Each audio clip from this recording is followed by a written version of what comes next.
The views and opinions expressed in this podcast are simply that, opinions. All are presumed innocent until proven otherwise in a court of law. Sensitive topics are discussed. Discretion is advised.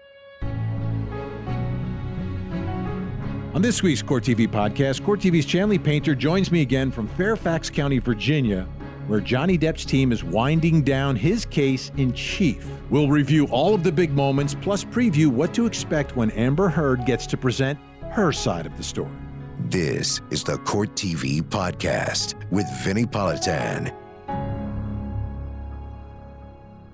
Welcome to the Court TV podcast. I'm Vinnie Politan. Thanks so much for listening. Thank you for downloading. This week, we're talking, of course, about Johnny Depp versus Amber Heard, a trial that has taken on a life of its own. It is everywhere. Everyone is talking about it. Everyone is watching it.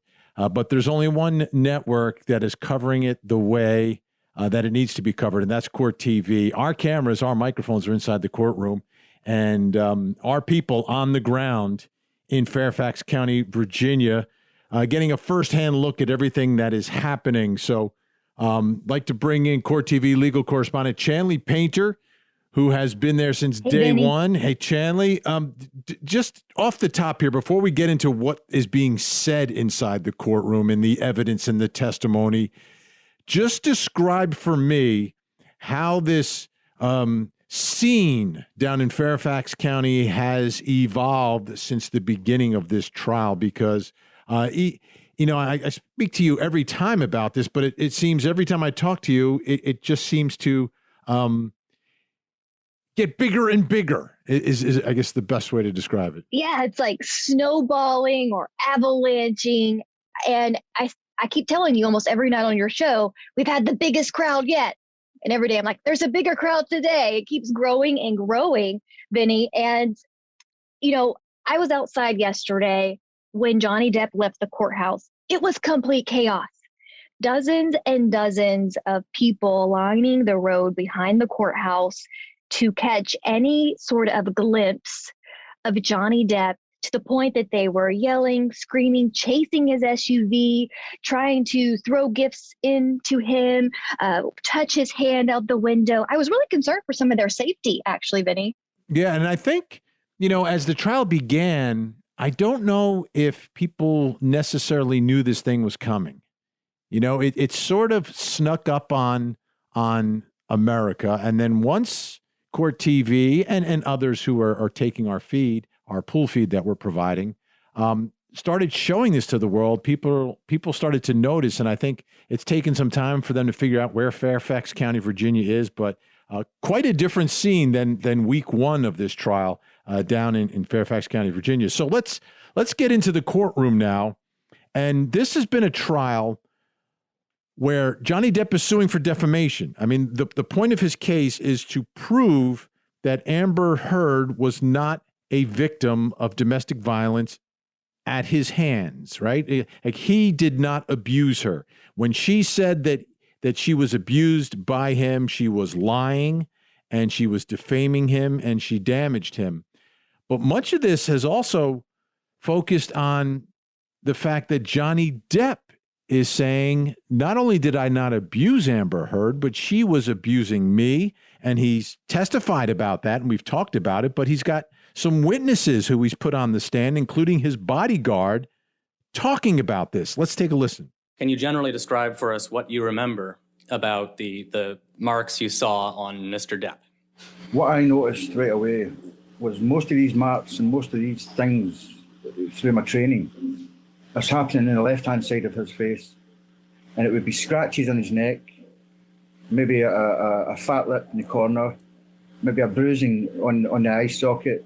On the left-hand side, under his eye, there's a swelling. And you see a swelling just on the left-hand side of his nose and under his left eye. And what do you interpret that swelling to be? What do I interpret it as? That's either he's walked into a door or a door's walked into him. An amazing witness, by the way, his bodyguard. But this is, and Johnny Depp's witnesses, a lot of them are people that have worked with him or for him for many, many years and know him very well.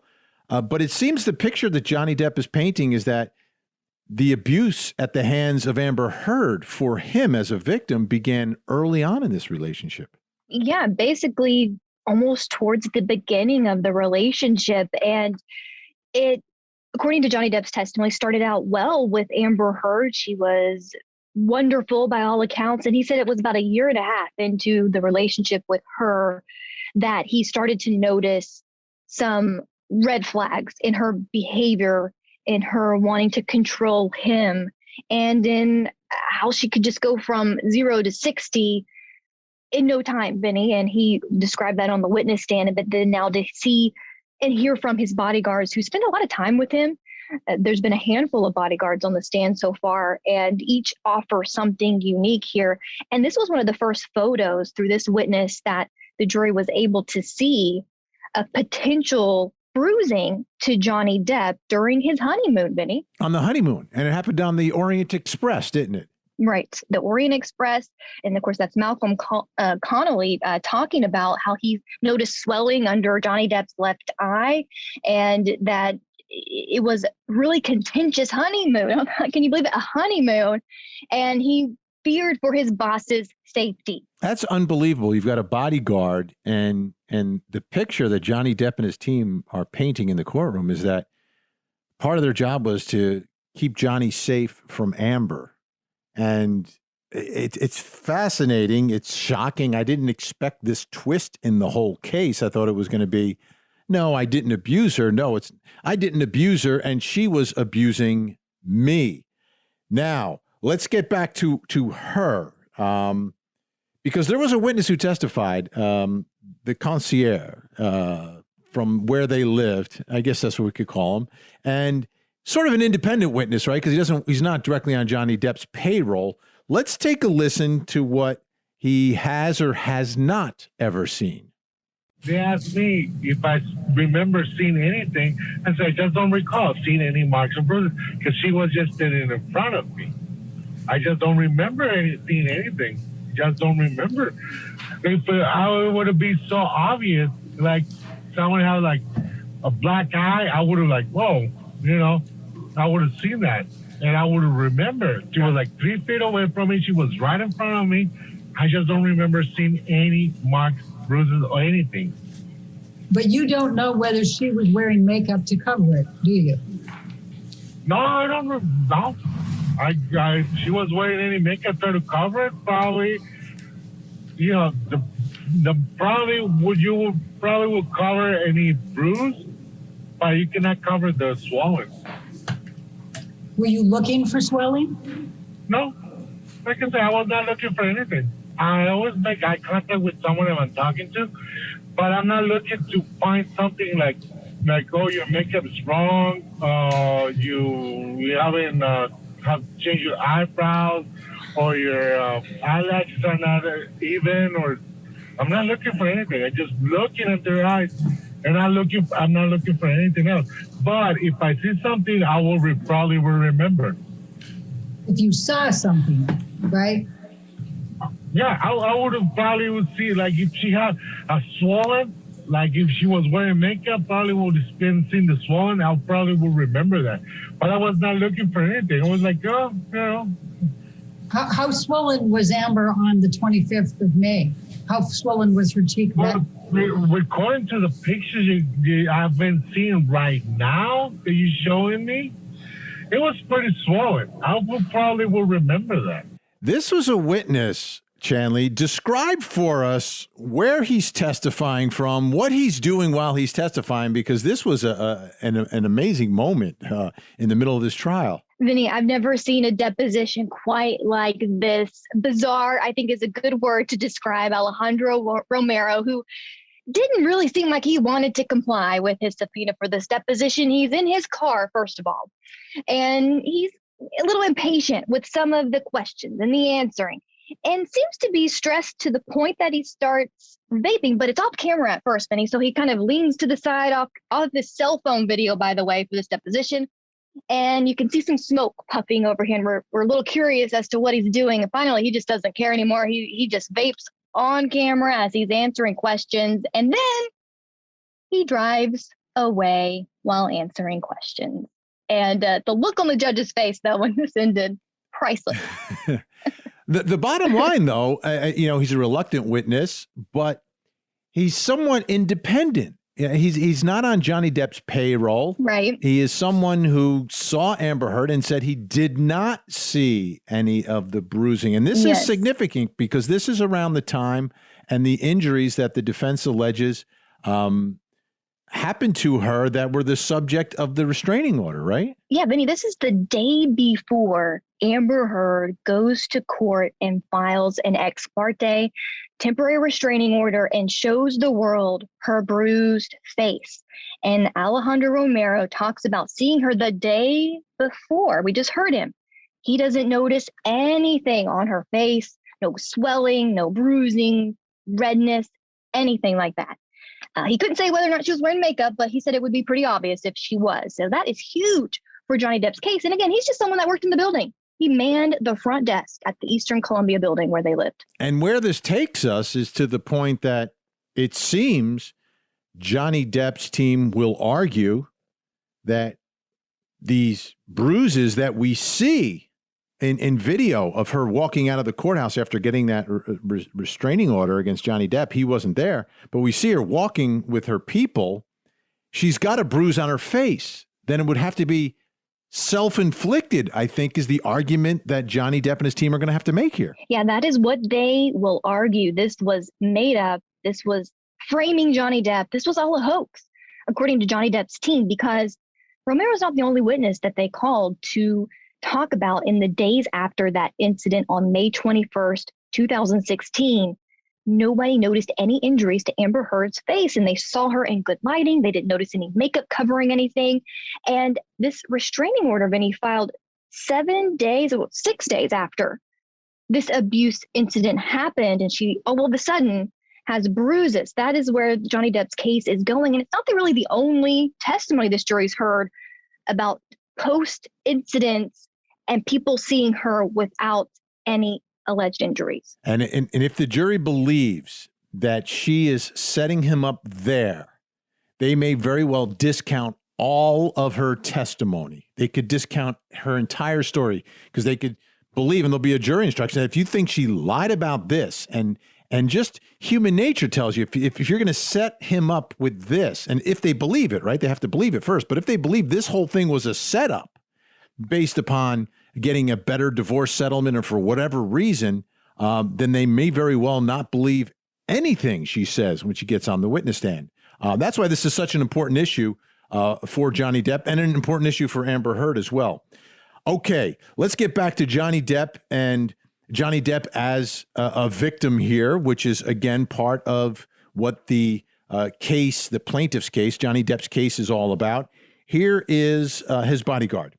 Out of the corner of my eye, I saw a fist and an arm come across my right shoulder, and I heard and saw a closed fist contact Mr. Depp in the left side of his face. And whose fist was that? That was Miss Heard's fist, Amber Heard's fist. Another huge moment in this case. Again, though, this witness is someone who works for Johnny Depp, right? Or Johnny Depp is a client of his. Exactly. For about 9 years, I believe it was, 6 or 9 years, something like that. He's worked with Johnny Depp, mostly when he's in Los Angeles. And this bodyguard is huge, Vinny, because his name's Travis McGivern. He is the one who can tell this jury that he observed Amber Heard make contact with Johnny Depp. He observes physical abuse. Other bodyguards have talked about her throwing items at him and berating him with vile language and seeing injuries afterwards. But this is a bodyguard who actually witnessed firsthand, allegedly, Amber Heard punching Johnny Depp, and that's huge. You know, I think this issue is, you can look at it two different ways. if someone is an abuser, can they come out and say, I'm a victim of abuse? Right? Even if this concept of mutual abuse is adopted by the jury, right? And they believe that Johnny's giving and Johnny's getting, is it legitimate for them to come out and say, I'm a domestic violence victim or a victim of domestic abuse if it's mutual fighting, right? And I know this is like splitting hairs, sort of, but to me, it goes against the spirit of what Me Too is all about. It goes against the spirit of what is a domestic violence victim if a couple is fighting. If the jury walks away from this and believes that this couple is just constantly fighting, and one of them comes out and says, I'm a victim of domestic abuse, and tries to capitalize on that, they may not appreciate that, and they could potentially hold that against her. I think that is a big, big part of this case, is just human nature, how you react to the original picture that was painted here by Amber Heard and her public relations people. Yeah, Vinny, it's kind of hypocritical, right? You try to put on a front of being this victim of domestic violence when there's evidence that you have perpetrated it on your previous partners. It's not just Johnny Depp. Remember, she was arrested for punching her former partner, Tasha Deary, who was expected to testify even before Johnny Depp. And her mugshot was taken. This was observed by airport police in Seattle. And so it doesn't make her any more likable, right? When you're in a trial, a jury has to like you, to want to side with you. And that fact does not help her, especially if we have experts coming in saying, look, this was mutual between the parties.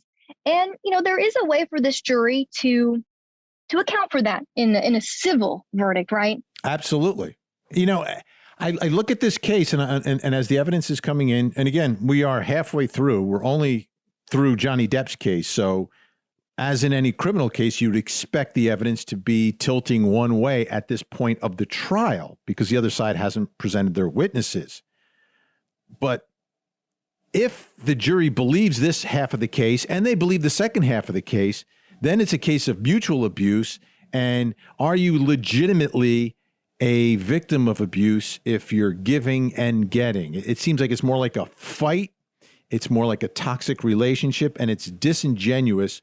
But I don't know what the jury's going to do with that. And as they try to apply defamation law to all of this, it's really a tough one to predict. Let's listen to one more piece of testimony from the bodyguard talking about a Red Bull can. I saw Miss Heard throw a Red Bull can from her position that struck Mr. Depp in the back.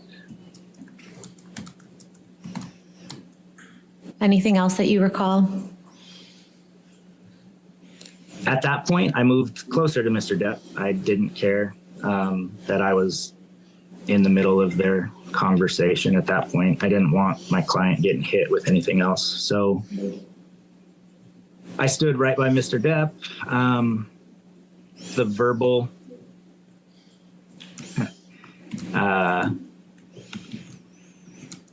onslaught continued from both of them. Mr. Depp was giving as good as he got at that point. He was angry and agitated. At one point, Miss Heard threw something else, either a purse or some sort of bag or something that she had up there. I was able to knock it away so it didn't hit him. At one point, she spit at him. Yeah, and then just a lot of verbal vitriol from both of them. This is unbelievable testimony. Not the first witness to talk about Amber Heard spitting at someone, by the way. And you've got a bodyguard protecting his client from his own spouse. What an ugly picture. An absolutely ugly picture for Amber Heard, stepping away just for a second from the defamation case and proving defamation. And we say it over and over again in this country, thank goodness, because of the First Amendment, very difficult to prove, especially with a public figure.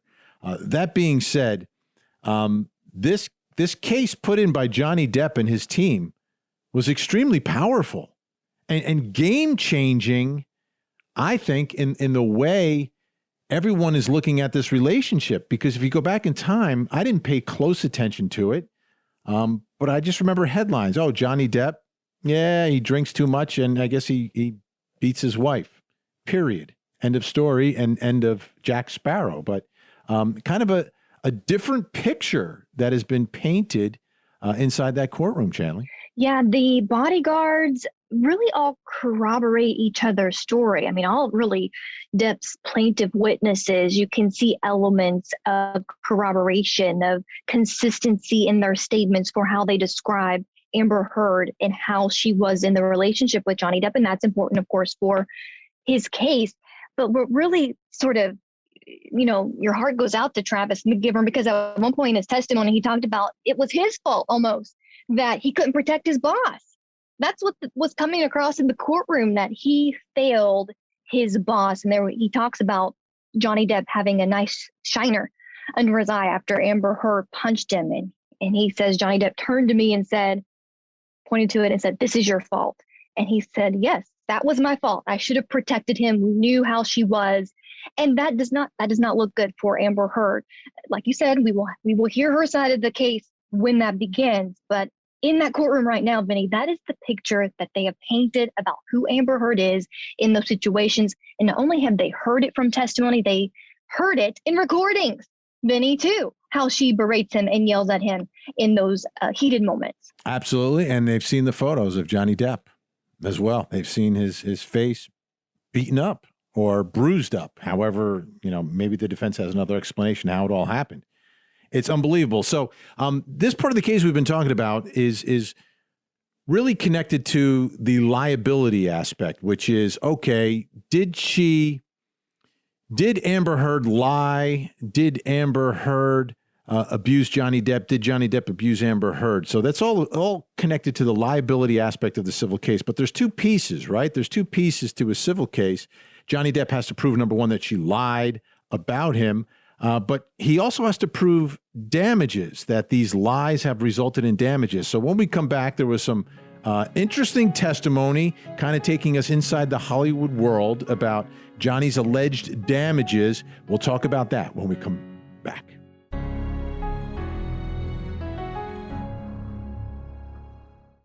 He said, "If you leave, I am going to kill you." The killer, They were the perfect family. but never suspected. I'll find you, one way or the other. Someone They Knew with Tamron Hall, Sunday, 9/8 Central on Court TV.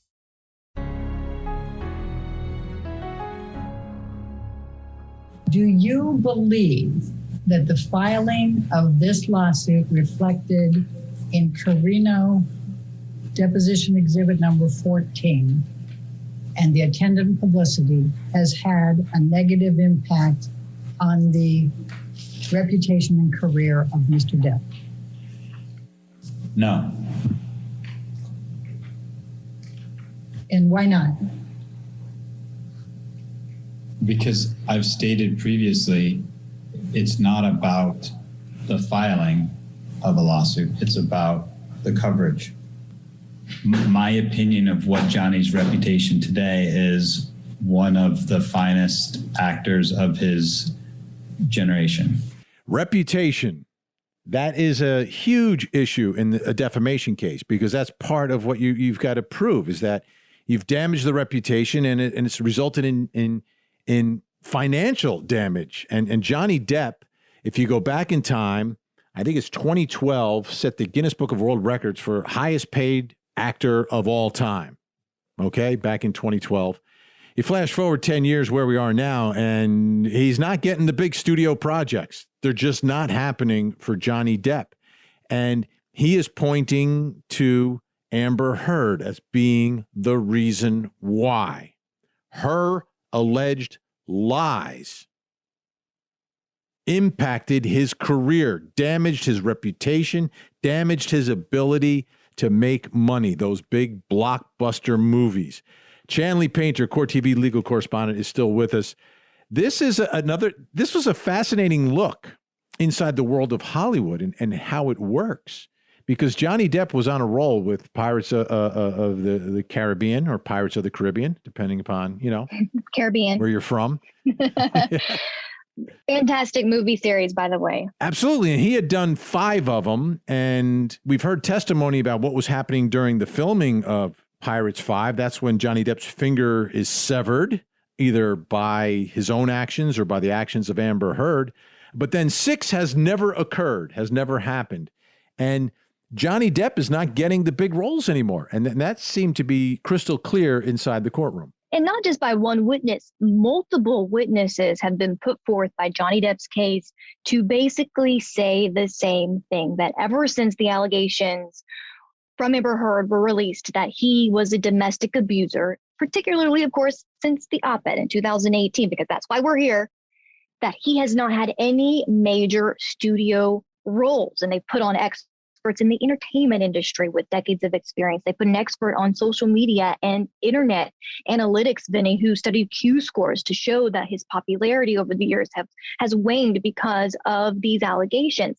They put forth his talent manager, his talent representative, his agent, all to say that op-ed was devastating to his career, even putting a CPA, a forensic CPA, to show line by line the money they allege he has lost over the years, upwards of $40 million because of these allegations. So it'll ultimately come down to the jury putting 2 and 2 together that, yes, it was the op-ed and only the op-ed that caused this, right? And they can consider context, of course. But that's why we're here. That's what this case is about. But yes, talk about a fall from grace. Just millions lost allegedly. And from my perspective, the jury can look at this a couple different ways. Obviously, it's ultimately about the op-ed in 2018. But if you go back in time to 2016, if this jury believes that back in 2016, when she went to get that restraining order, that she made that all up, that she self-inflicted a bruise on her face to make Johnny Depp look like an abuser, while technically, by the letter of the law and the instructions of the judge, that cannot be the basis. That does not help her in the way they look at the rest of the evidence.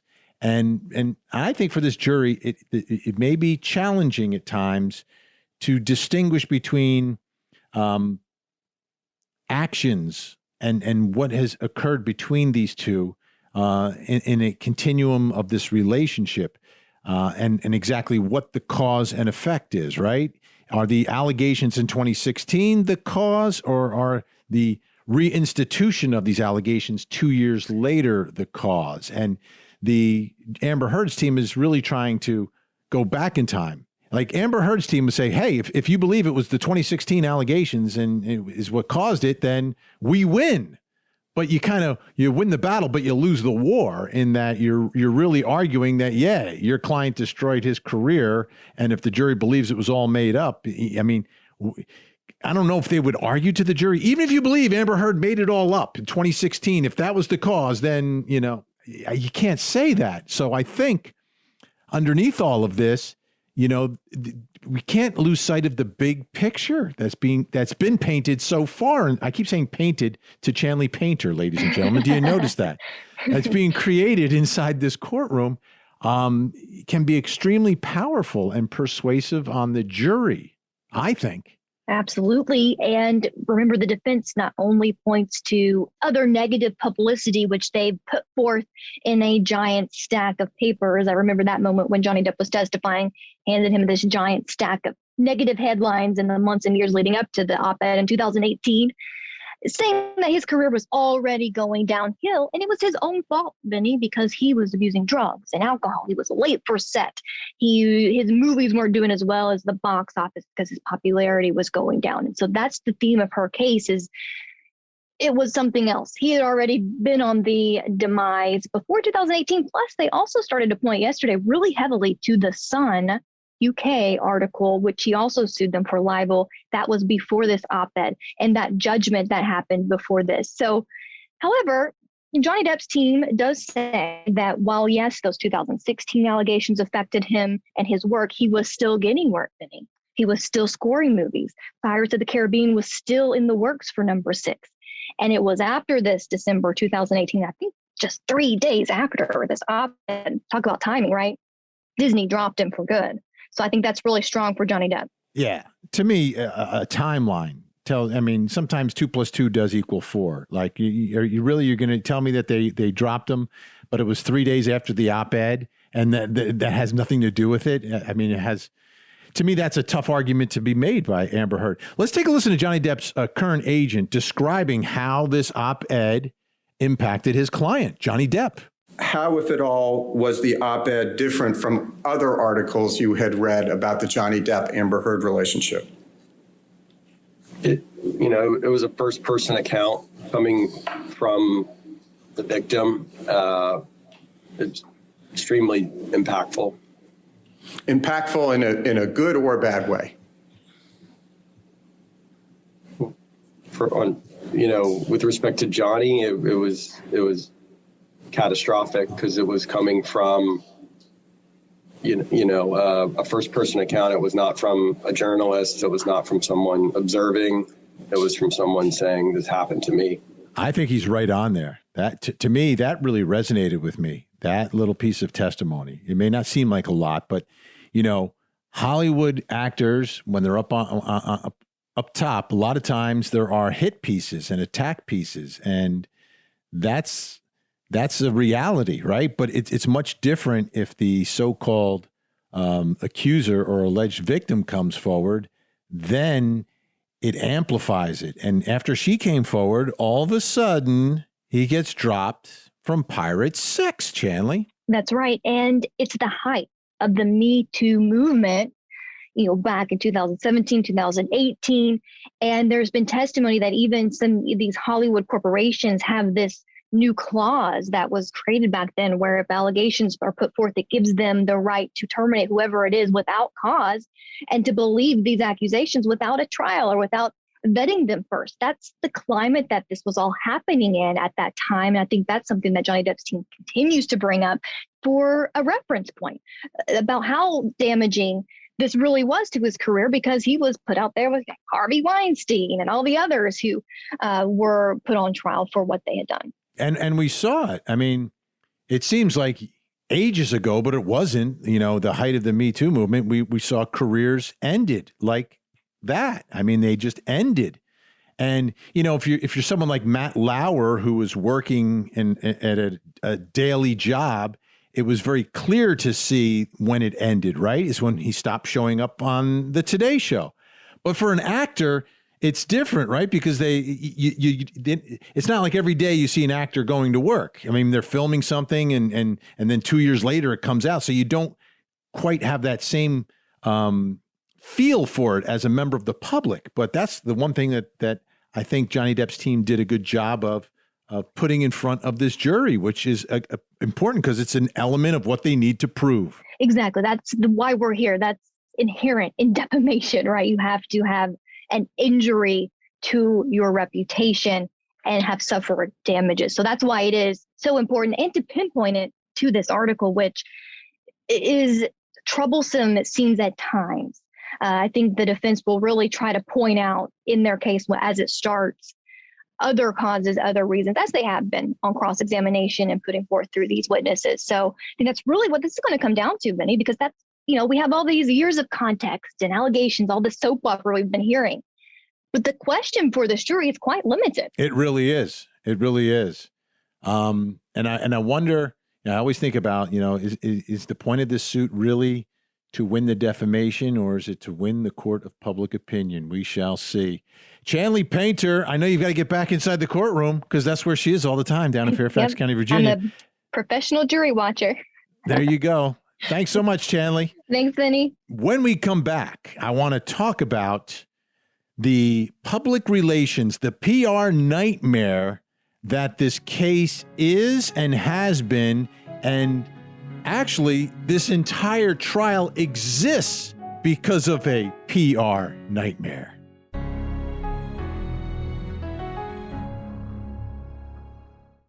For more Court TV, watch it on cable, over the air, Roku, or go to CourtTV.com and stream live gavel-to-gavel coverage. Catch up on the big moments from our current cases and relive some of Court TV's most historic trials. Court TV, your front row seat to justice.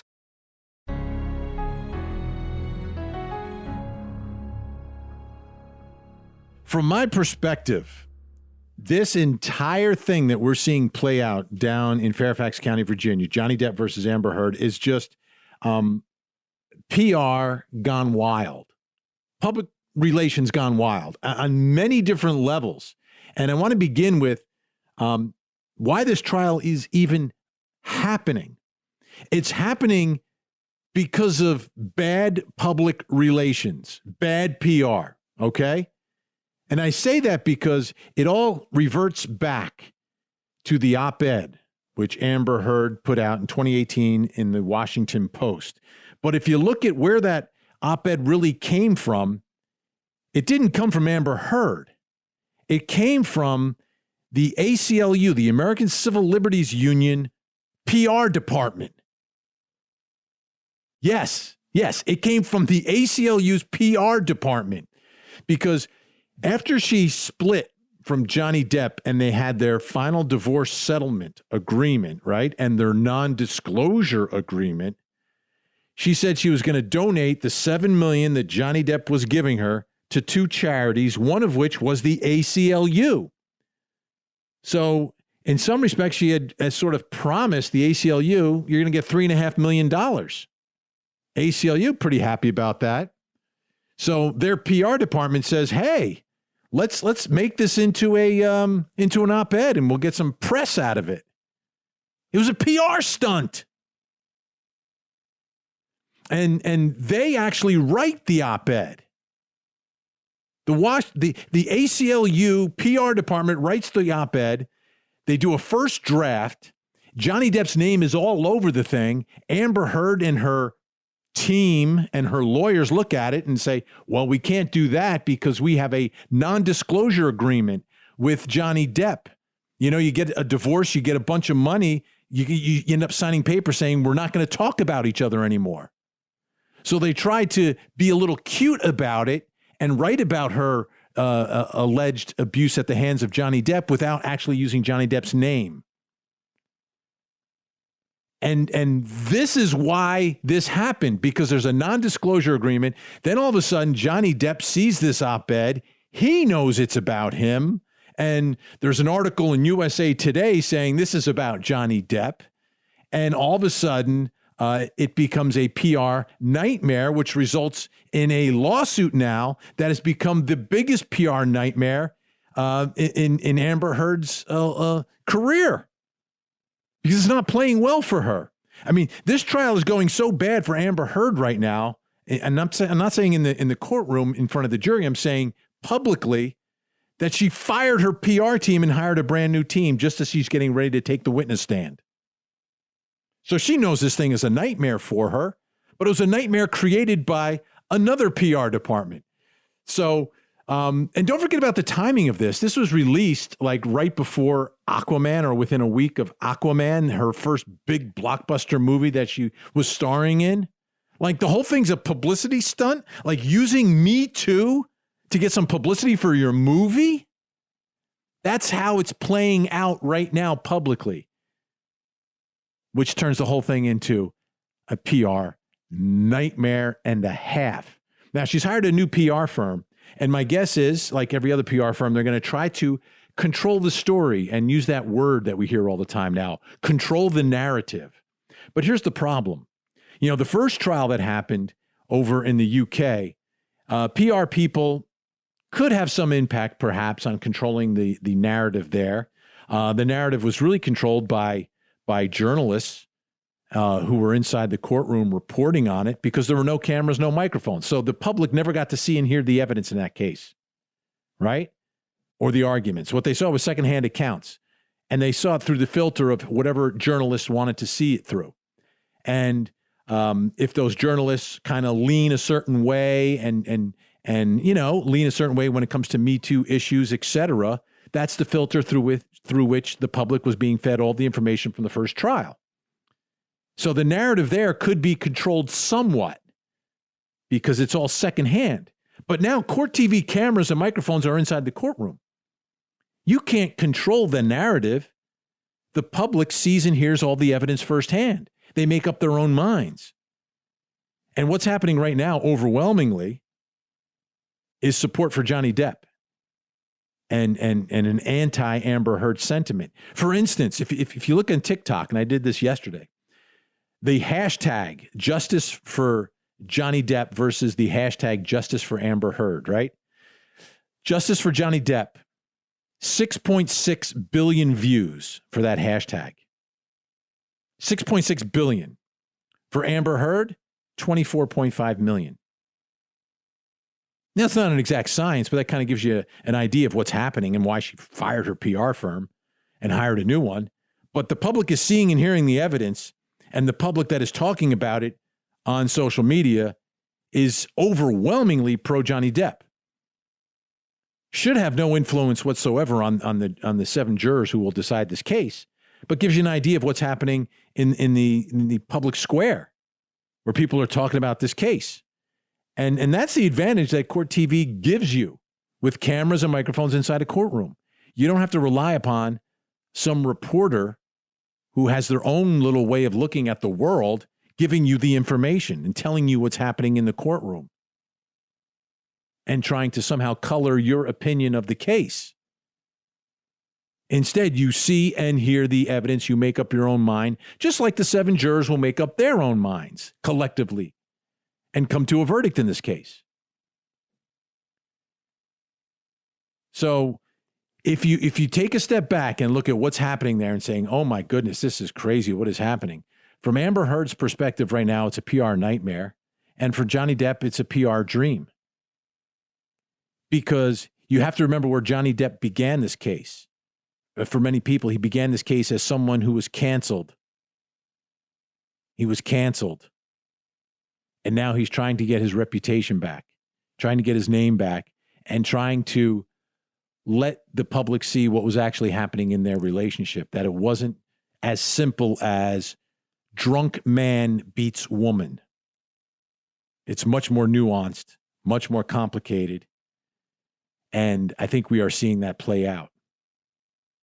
Now, it's time for her to present her evidence. She'll present her evidence. She'll testify. She'll have witnesses in her support. They will go after Johnny Depp. This whole thing could turn around. It could do a 180. It absolutely can. That's why you got to watch court TV to see what's going to happen inside that courtroom. And you can watch it every day. If you have a digital antenna, just scan it, rescan it. You'll find Court TV. We're distributed everywhere. Go to courttv.com, where to find us, and you'll figure out a way to watch our gavel-to-gavel coverage of all the nation's biggest trials, including Johnny Depp versus Amber Heard. And then don't forget to watch me every night from 8 to 10, bringing you all the big moments and the analysis from the best experts around each and every night. Thank you so much for listening, so much for downloading. I'm Vinnie Politan. Have a great week. And as always, don't forget to hug the kids. This podcast is a production of Court TV. Go to courttv.com for more content, trials on demand, and to find out how to watch Court TV in your area.